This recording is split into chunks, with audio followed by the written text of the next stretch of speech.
ऐसे में जब मेरे प्रधानमंत्री एक विकसित भारत के लक्ष्य के साथ आगे बढ़ रहे हैं और 2047 तक देश को एक विकसित देश बनाने का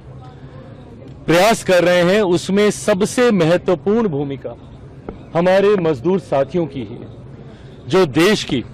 इंफ्रास्ट्रक्चरल डेवलपमेंट में अपनी अहम भूमिका निभाने का काम कर रहा हूं। और आज मैं सिर्फ संगठित क्षेत्र के मजदूरों का ही नहीं, उस असंगठित क्षेत्र के मजदूरों को भी मैं नमन करता हूं, जो अलग अलग स्तर पर अलग अलग क्षेत्र में अपनी भूमिका खामोशी से निभाकर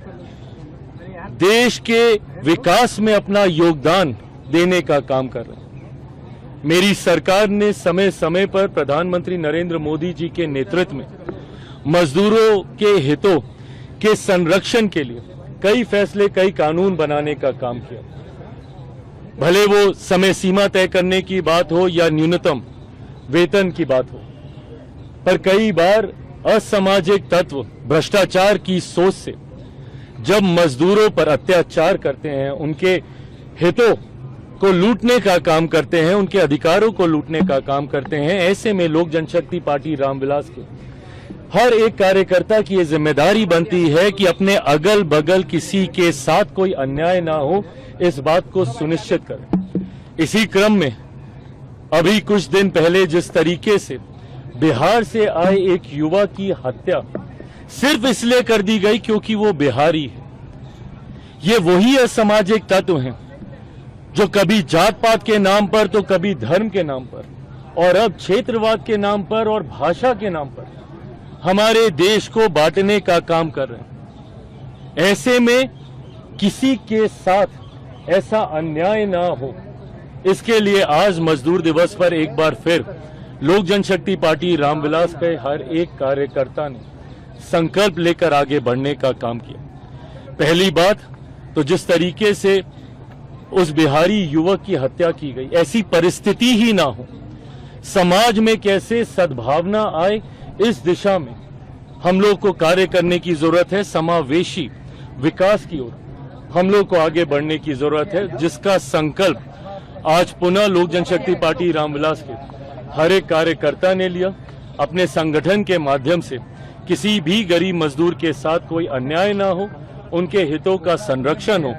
और मेरे नेता आदरणीय रामविलास पासवान जी के सपनों के समाज का निर्माण हम लोग कर सकें, इस सोच के साथ आज इस कार्यक्रम को आयोजित किया गया। कमर्शियल गैस की कीमत 1000 लगभग हो गई है। विपक्ष कह रहा है कि चुनाव तक रुके हुई थी। राहुल गांधी ने सवाल उठाया है कि मैंने कहा था और आखिरकार हो गया।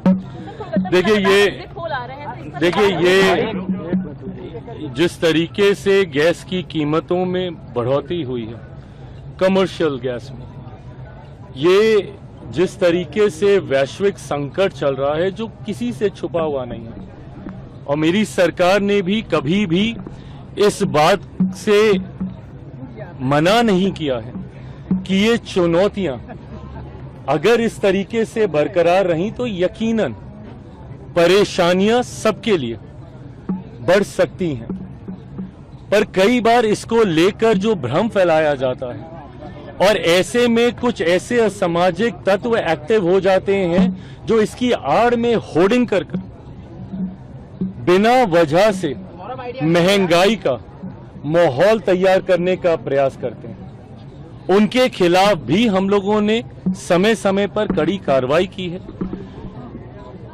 गरीब लोगों को,